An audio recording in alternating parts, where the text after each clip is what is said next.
niya tayo muli dito sa kanyang tahanan upang purihin siya at dakilain sa ating pananambahan sa araw ng ito. So, nasa theme pa rin po tayo ng trials.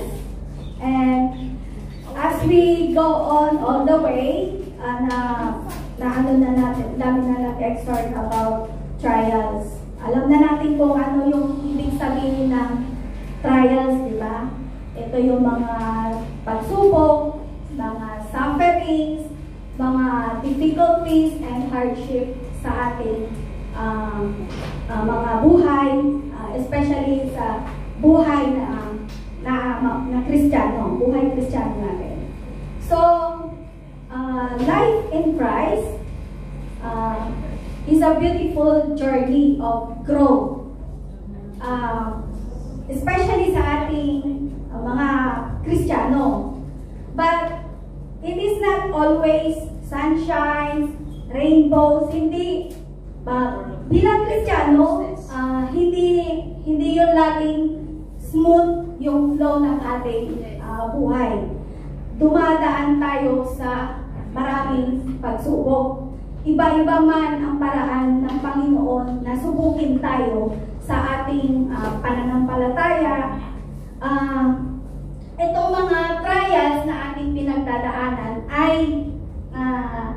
isa sa mga way ng ating Panginoon to prune us. So, mga kaibigan, mga kapatid, kung nakakaranas tayo ng mga pagsubok sa ating buhay sa mga panahon na ito, ito ay marahil ang Panginoon ay pinuprone tayo. So, yung kung maalala po natin, yung napag-aralan natin sa Book of John 15 verse 1 to 15, yung the vine and the gardener. So, doon sa analogy ng context na yon is God is the gardener and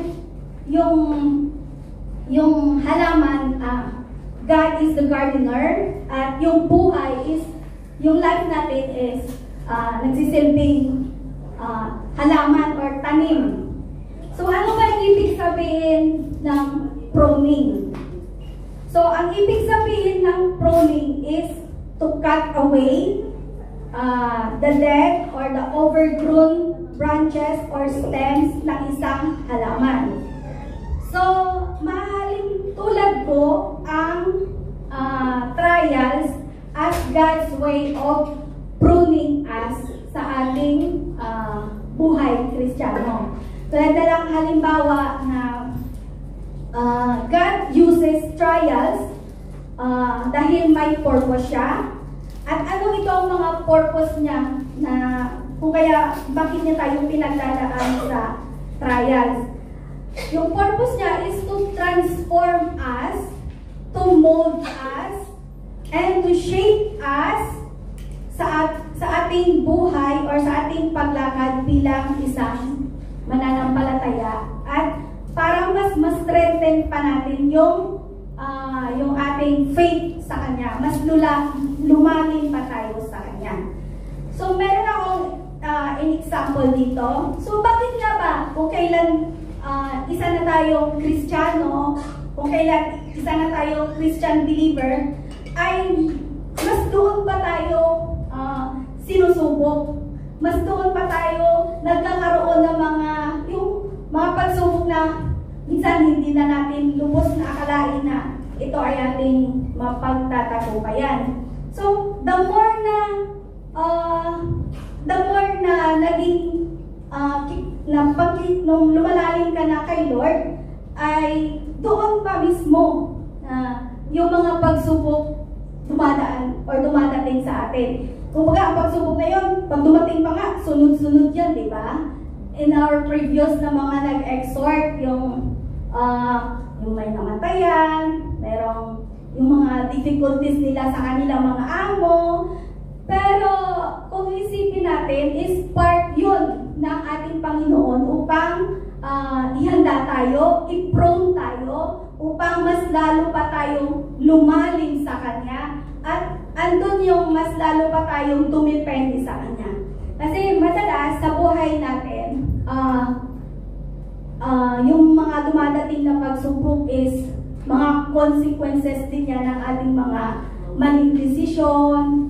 So, kumbaga, pinuprone tayo ng ating Panginoon. Kailangan na natin siyang pagdaanan. Pero pagdaanan na natin, huwag nating tambayan or tagalan sa pagtambay doon. Kasi wala namang binibigay na pagsubok si Lord sa buhay natin na hindi natin kayang lampasan. Lalo na kapag rooted ka sa Kanya. Kaya katulad ng isang halaman na pinuprone ng ating ng gardener, ng hardinero upang, kasi may purpose siya. Gusto niya, pinuprone siya para ito ay maganda yung pagkakatubo, maganda yung maging malago siya, at magkaroon siya ng bunga. So, ganun din sa ating mga buhay, especially buhay nating mga Kristiyano. Kailangan natin dumadaan sa mga testing, sa hardship, at sa mga difficulties tayo. Kasi si Lord, meron siyang hinihahanda. Piniprepare niya tayo into greater, to become better, and closer to His great purpose na inilaan niya na para sa atin. So, huwag tayong mag-problema or huwag tayong mag-doubt sa ating Panginoon kasi basta kumapit lang tayo sa Kanya. Kasi isipin na lang natin na pinagdadaanan mo to ngayon kasi may higher purpose si Lord kung bakit niya bakit niya binibigay yung problema na to. Is either pinungod niya yung character mo, especially sa mga kapatiran natin na madalas yung complaint nila is sa mga amo nila, sa pagtatrabaho na. Ganon yung mga amo nila. Minsan hindi nila maintindihan kung bakit ganon yung mga nararanasan nila sa amo. Yung kagaya ko din, example ko yung buhay ko noon, dumaan din ako sa maraming mga pagsubok sa buhay. So, yung dumating din ako sa mga amo na, nagkaroon ako ng amo na maganda yung buhay ko, yung ayahay yung life ko, nagkaroon ako ng freedom. Ngayon, dinala na naman ako ni Lord sa isang amo na doon na-test yung yung character ko, doon na-build, doon ako na, para sa akin, doon ako na-prone. Kumbaga yung buhay ko noon, medyo smooth siya. And then, nung dinala niya ako doon sa amo na yun na sobrang, andun na test yung patience ko, yung endurance ko, at nandun pa, andun na test yung pagiging matatag ko, na naging matatag ako sa mga pagsubok na hinarap ko doon. So, usually kasi, kapag nakakaranas tayo ng pagsubok, ng mga trials natin sa ating mga buhay, kasi nagdidepend tayo. More tayo nagdidepend sa sarili natin without acknowledging that there is God na mas higit na may magagawa kaysa ating mga problema. Hindi po ba? So, andun yung nagdidepend na lang tayo sa ating sarili minsan. Madalas talaga na nagdidepend tayo sa sarili. Kaya ko to, ganyan, kakayanin ko to. Kumbaga, proud na proud ka sa sarili mo kasi nagagawa ko yun. Without acknowledging na si God ang kumikilos doon, si God ang tumutulong doon, at si God mismo ang nagpo-prone sa'yo para malampasan mo yung pagsubok na yun. So, dumadating yung mga pagsubok sa atin para magiging, yung kinukultivate sa sarili natin yung humility at yung connection natin sa ating Panginoon. Kung napapansin nyo, kapag meron tayong mga pagsubok, mas doon tayo nagko-connect kay Lord, di ba? Pag ayahay lang yung buhay natin, parang wala lang, hindi natin siya naalala. Minsan, kahit magpasalamat tayo sa ating Panginoon, hindi natin maalala. Pero the moment moment na nagkaroon ka ng problema, ando na yung pagtawag mong, Lord, ano ko na? Tinatawag natin lagi si Lord, di ba? Lord, tulungan mo ako sa problema ko, paano ko ba gawin to, ganyan. So, ginagawa mo naman yung way mo, yung paraan mo. But, hindi yung way ni Lord, hindi ang will ni Lord. Kumbaga, yun lang yung will mo yung kagustuhan mo lang ang gustong mangyari kahit hindi yun kalooban ng Lord. Yun yung self-dependent tayo.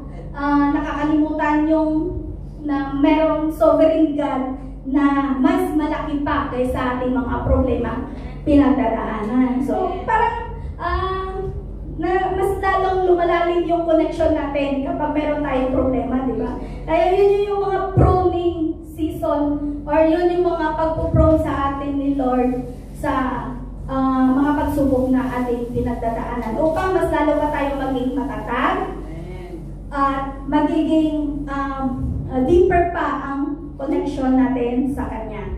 So, tingin natin yung mga pagsubok na yun is punishment sa atin. Pero, sa totoo lang, that is God's divine intervention sa atin. Yun yung preparation. Yun yung pruning season natin. Yun yung preparation niya to become a better person, to become maging draw near pa tayo sa Kanya at mas doon yung maging reliable tayo sa Kanya dahil siya lang talaga yung nakakapag-sagot ng ating mga problema. So, always remember in our darkest moment, God never left our side because ang sabi niya sa kanyang pangako, He will never leave us nor forsake us.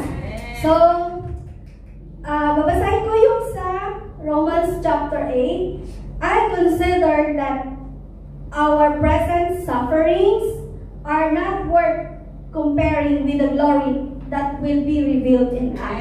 So, yun yung pag-prone ni Lord sa atin is yung kahandaan natin into greater purpose na niya sa buhay natin. And sa James 1:12, blessed is the man who remains steadfast under trial, for when he has stood the test, he will receive the crown of life, which is God has promised to those who love Him.